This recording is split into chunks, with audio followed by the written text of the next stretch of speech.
Are you trying to figure out your camera, but every time you watch something online, you just can't seem to understand what people are talking about? Well, I'm going to try to help you out with that today. Each day, I am going to try to pick an item to teach and try to teach it in a simple, relatable way.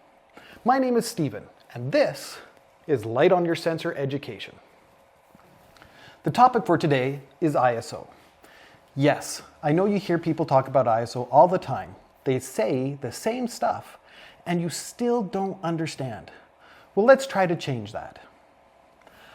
Now, I could get all technical and tell you that ISO stands for the International Organization for Standardization, but then we are starting to use big fancy words, and I can already see your eyes start to glaze over and go to sleepy town.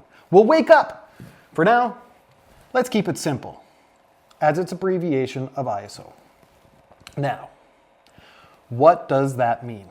And how does it work? The way I like to look at ISO is it is the amount of strain you're putting on your sensor to absorb light. When you have a low ISO number like 100, you're not putting much, if any, strain on your sensor. So you're going to have a nice crisp image, but less light coming in. Like a dimmer switch in your home. When you pull it up, there's more light. When you pull it down, there's less light. So when you have a high ISO number, like 4000, you're letting more light in. However, now putting more strain on the sensor. And with strain comes noise. This can cause your image to look no longer crisp. Almost as if someone has grabbed a handful of salt or sand and thrown it on fresh painted sidewalk, but instead it's all over your photo.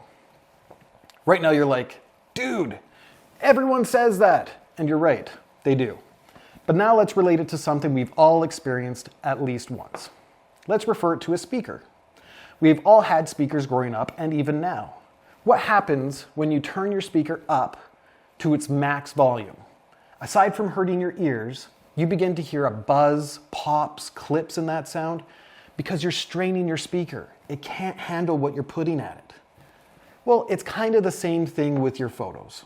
When you turn your ISO up, you're letting in more light, like hearing more sound, but introducing more of that noise and grain, the buzz and pops and clips.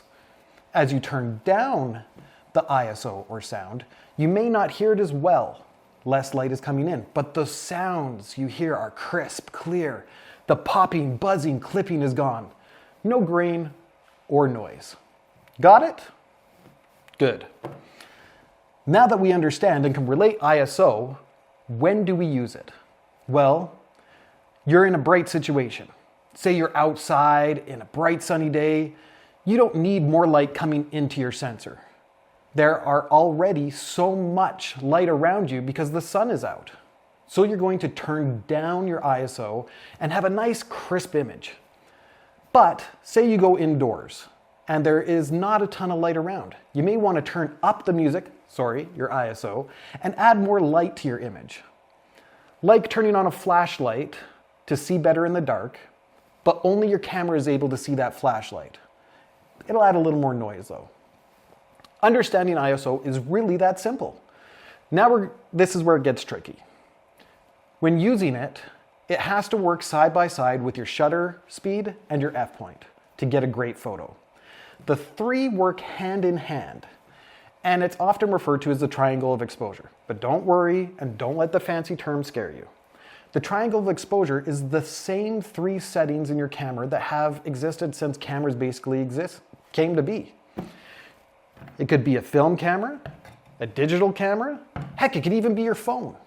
But for now, let's not think of them as settings, let's think of them as adding lamps to your living room. Today, you learned how to turn on just one lamp. But your living room is still kind of dark with only one lamp on. When we learn how to use and add the other two lamps to your living room, it will be well lit and you'll be able to enjoy being in there. Or in this case, a well-taken photo. So please stay tuned when we dive into shutter speed in our next video and add the next lamp to your living room. Until then, I hope you enjoy the soft sounds of your musical ISO. to help you sleep tonight.